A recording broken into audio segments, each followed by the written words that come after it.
Mathematics class 9 mathematics question number কোষে দেখি 9-এর question number 15 থেকে আজকে সমাধান করা হবে। তো ওয়ানে বলা হয়েছে যে পিকিউআর ত্রিভুজে angle PQR equal to 90 degree এবং পিআর ইকুয়াল টু 10 সেমি। পিআর বাহুর মধ্যবিন্দু এস হলে কিউএস এর দৈর্ঘ্য কত হবে? এখানে পিকিউআর একটা ত্রিভুজ বলেছে, পিকিউআর 90 ডিগ্রি আর পিআর হচ্ছে 10 সেমি। তো আমরা ছবিটা এঁকে নিই। ঠিক আছে, এটা হচ্ছে কোশ্চেন। এখানে একটা ছবি হচ্ছে এইটা, পি কিউ আর, এই কোণটা বলেছে 90 ডিগ্রি। ঠিক আছে, আর বলে দিয়েছে পিআর 10 সেমি, আর বলেছে পিআর বাহুর মধ্যবিন্দু হচ্ছে এস।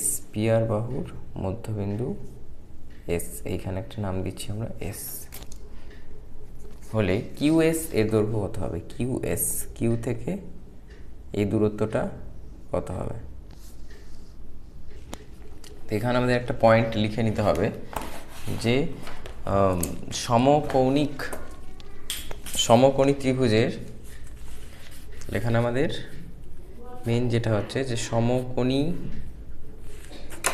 লেখা হচ্ছে না, সমকোণী ত্রিভুজের সমকৌণিক, এই বিন্দুটাকে বলা হয় সমকৌণিক বিন্দু। সমকৌণিক বিন্দু থেকে অতিভুজের মধ্যবিন্দুর সংযোজক সরল রেখাংশ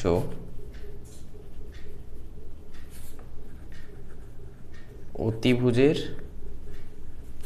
অর্ধেক হবে। ঠিক আছে,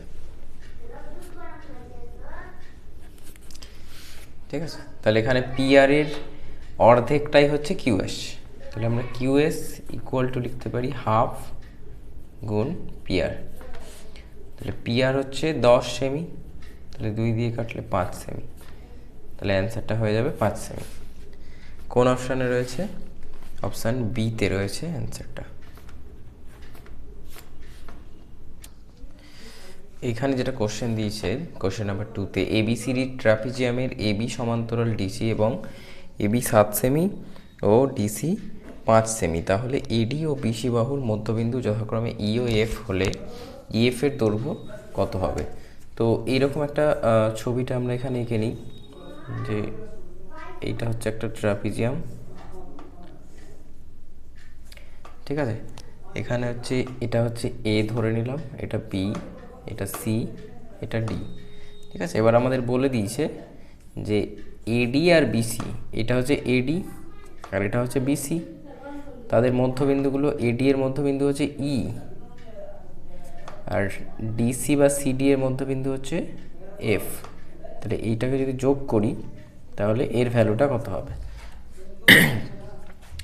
তো এর একটা সূত্র রয়েছে যে ইএফ সমান, তোমরা বইতে দেখতে পাবে যে বইয়ের পেজ নাম্বার 106-এ একটা সূত্র প্রমাণ করে দেওয়া আছে যে ইএফ ইকুয়াল টু হয় এক্ষেত্রে হাফ এবি এর ভ্যালু প্লাস ডিসি এর ভ্যালু। এই এবি এর ভ্যালু যা হবে, এটা কত দেওয়া রয়েছে? এবিটা রয়েছে 7 সেমি আর ডিসিটা রয়েছে 5 সেমি।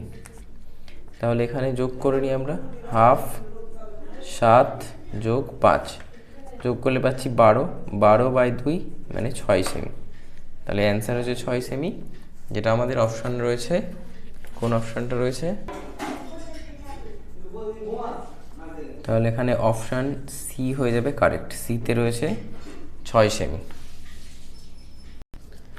নেক্সট কোশ্চেন, এবিসি ত্রিভুজের এডি মধ্যমার মধ্যবিন্দু ই বর্ধিত বিই এসিকে এফ বিন্দুতে ছেদ করে, তাহলে এসি সমান 10.5 সেমি হলে এএফ এর দৈর্ঘ্য কত হবে?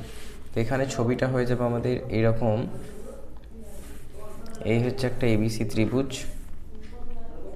এ বি সি, এডি বলা হয়েছে মধ্যমা, এটা একটা মধ্যমা,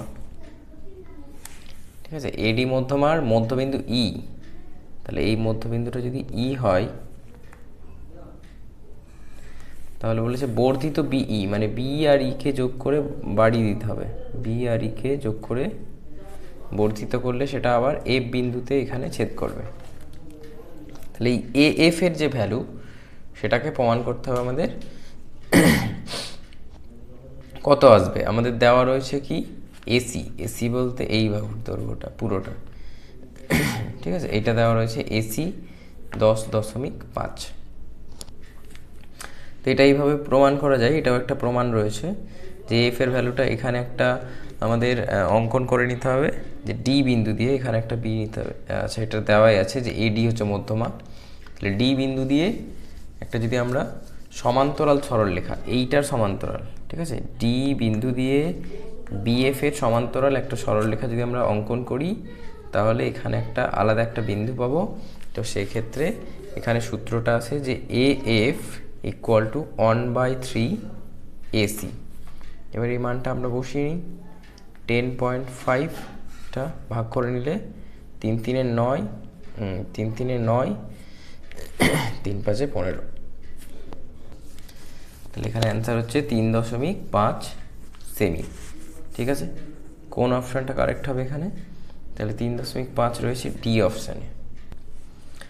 কোশ্চেন নাম্বার 4, এবিসি ত্রিভুজের বিসি সিএ ও এবি বাহুর মধ্যবিন্দু যথাক্রমে ডিই ও এফ, বিই ডিএফ এক্স বিন্দুতে এবং সিএফ ডিই ওয়াই বিন্দুতে ছেদ করলে এক্স ওয়াই এর দৈর্ঘ্য কত হবে? প্রথমে আমরা একটা ছবি করে নিই, তার সাহায্যে আমাদের বুঝতে সুবিধা হবে।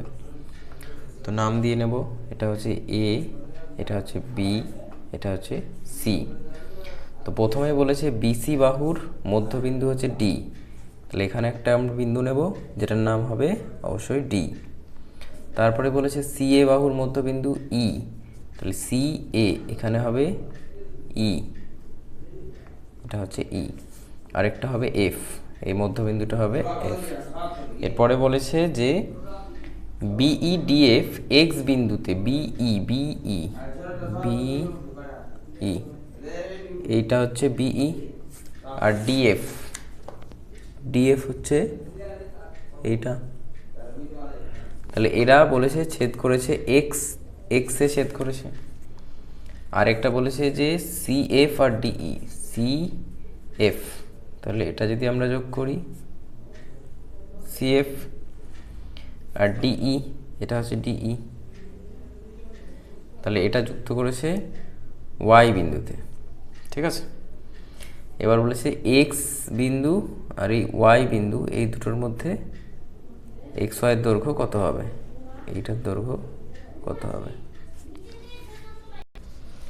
এখানে প্রথমে আমাদের ই আর এফ বিন্দু যদি যুক্ত করা হয় তাহলে আমরা উপপাদ্য অনুযায়ী জানি যে ত্রিভুজের দুটো বাহু, এই একটা বাহু আর এই একটা বাহু, দুই বাহুর মধ্যবিন্দুর সংযোজক সরলরেখাংশ কী হয়? তৃতীয় বাহুর অর্ধেক ও সমান্তরাল। তাহলে আমরা এখানে প্রথমেই বলতে পারি, প্রথমে ই আর এফ যদি যুক্ত করো, ইএফ যুক্ত করে পাই আমরা কি পাচ্ছি, যে E F equal to half BC, আর একটা হচ্ছে ইএফ সমান্তরাল বিসি। এবার এটার সঙ্গে যদি এটা সমান্তরাল, ঠিক আছে, এটা পেলাম ইএফ আর বিসি হচ্ছে সমান্তরাল। তো আমরা এটা থেকে বলতে পারি যে এফ ই বা ইএফ বিডি এর সাথে সমান্তরাল, ইএফ বিডি এর সাথে সমান্তরাল। আরেকটা এখানে ই আর এফ, এটাও কিন্তু মধ্যবিন্দু, এই মধ্যবিন্দুটা যুক্ত করলে কি পাবো, এটার সঙ্গে এটা সমান্তরাল পাবো, এটার নাম কি এবি। তাহলে আমরা বলতে পারি আবার ডিই, ডিই সমান্তরাল এবি, অর্থাৎ ডিই সমান্তরাল বিই, ঠিক আছে। এই বিই আর এবি তো একই, তাহলে এই দুটো সমান্তরাল হয়ে গেলে আমরা এখানে পাচ্ছি বিডিইএফ একটি সামান্তরিক। অতএব বিডিইএফ সামান্তরিক। তাহলে সামান্তরিকের কী হয়, কর্ণদ্বয় পরস্পরকে সমদ্বিখণ্ডিত করে। তাহলে এই বিই আর এফডি পরস্পরকে সমদ্বিখণ্ডিত করে। তাহলে লিখে নিই ই এফডি ও বিই পরস্পরকে সমদ্বিখণ্ডিত করে। আর এই সমদ্বিখণ্ডিত করলে আমরা কি পাবো, যে এক্স হচ্ছে ডিএফ এর মধ্যবিন্দু।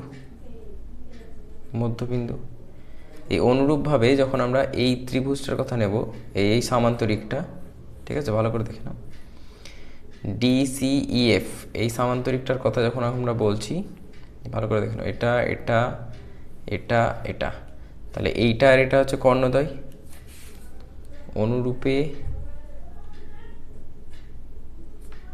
অনুরূপে বলতে পারি ওয়াই হচ্ছে কার মধ্যবিন্দু, এইটার মধ্যবিন্দু, ঠিক আছে, ডিই এর মধ্যবিন্দু,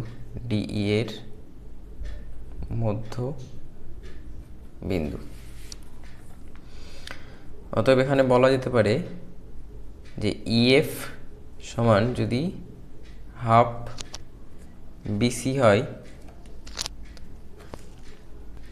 আচ্ছা এই চতুর্ভুজের যদি কথা ভাবি আমরা, এই চতুর্ভুজটা দেখে নাও, এখান থেকে গিয়ে এই চতুর্ভুজটার ক্ষেত্রে এইটা হচ্ছে মধ্যবিন্দু, এটা মধ্যবিন্দু, তাহলে সংযোগ সরলরেখাংশটি হবে এর অর্ধেক হবে, তার মানে এক্স ওয়াইটা হচ্ছে ইএফ এর অর্ধেক। তাহলে এখানে আমাদের বের করতে হবে এক্স ওয়াই হচ্ছে ইএফ এর অর্ধেক, ইএফ। এবার আমরা বলতে পারি ইএফটা আবার কার অর্ধেক, ইএফকে আমরা ব্র্যাকেটের মধ্যে লিখব।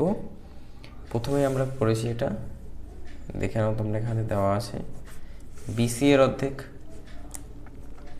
তাহলে হাফ বিসি।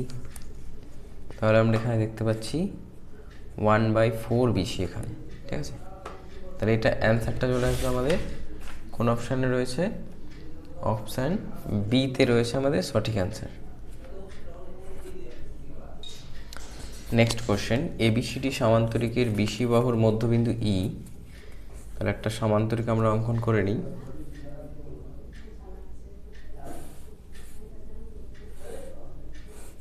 এটা ধরে নিলাম একটা সামান্তরিক, ঠিক আছে, এটা হচ্ছে মধ্যবিন্দু বিসি। তাহলে এটাকে নিলাম বি, এটাকে সি, তারপর এটা এ, এটা ডি। তাহলে মধ্যবিন্দু বলছে ই, ঠিক আছে, বিসি বাহুর মধ্যবিন্দু হচ্ছে ই।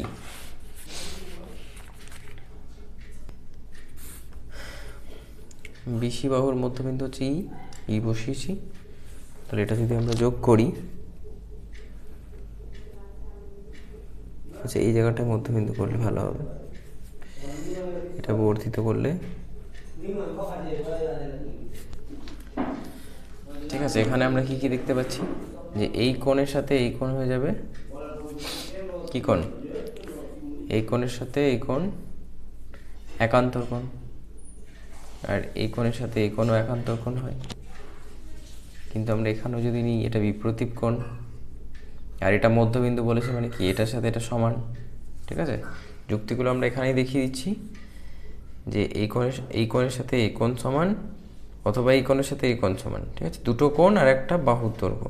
যেহেতু এটা হচ্ছে মধ্যবিন্দু, তাই এই বাহুর দৈর্ঘ্য যা হবে এই বাহুর দৈর্ঘ্য তাই হবে সেম। তাহলে আমরা এখানে কি লিখতে পারি, আগে লিখে নিই যে ত্রিভুজ ডিসিই ও ত্রিভুজ, এটা একটা নাম দিয়ে দিই এফ বি ই এফ, ত্রিভুজ বিই এফ এর কি কি এখানে রয়েছে, যে এই যে এটা সিই, এই বিন্দুটা কিন্তু ই, ঠিক আছে। তাহলে সিই সমান বিই, এটা একটা বাহুর দৈর্ঘ্য। কোণ সিডি, কোণ হচ্ছে ডিসিই সমান একান্তর কোণ ই বি এফ, ঠিক আছে। আরেকটা আমরা যদি বিপ্রতীপ কোণ বলি, তাহলে কোণ হচ্ছে সিইডি সমান বিপ্রতীপ কোণ বিপ্রতীপ কোণ হবে বিইএফ। ঠিক আছে, এই দুটো সমান কোণ বিপ্রতীপ, তাহলে সর্বসম হয়ে যাবে ত্রিভুজ ডিসিই সর্বসম ত্রিভুজ বিইএফ। কোন শর্তে? এ শর্তে সর্বসম। তাহলে সর্বসম হলে আমরা বলতে পারি যে সিডি সমান বিএফ, আবার এবি সমান সিডি, অতএব এবি সমান বিএফ। ঠিক আছে, অতএব আমরা এখানে বের করব এএফ এর ভ্যালু। এএফ এখান থেকে এএফ পুরোটা হয়ে যাবে এবি প্লাস বিএফ। তাহলে এবিটাই হচ্ছে একই জিনিস, মানে বিএফ এর জায়গায় আমরা এই এবিটা বসাবো। তাহলে এবি প্লাস এবি মানে হচ্ছে 2ab। তাহলে এই 2ab করার জন্য অতএব আমাদের এখানে অপশান হবে বি অপশান হচ্ছে কারেক্ট অ্যান্সার।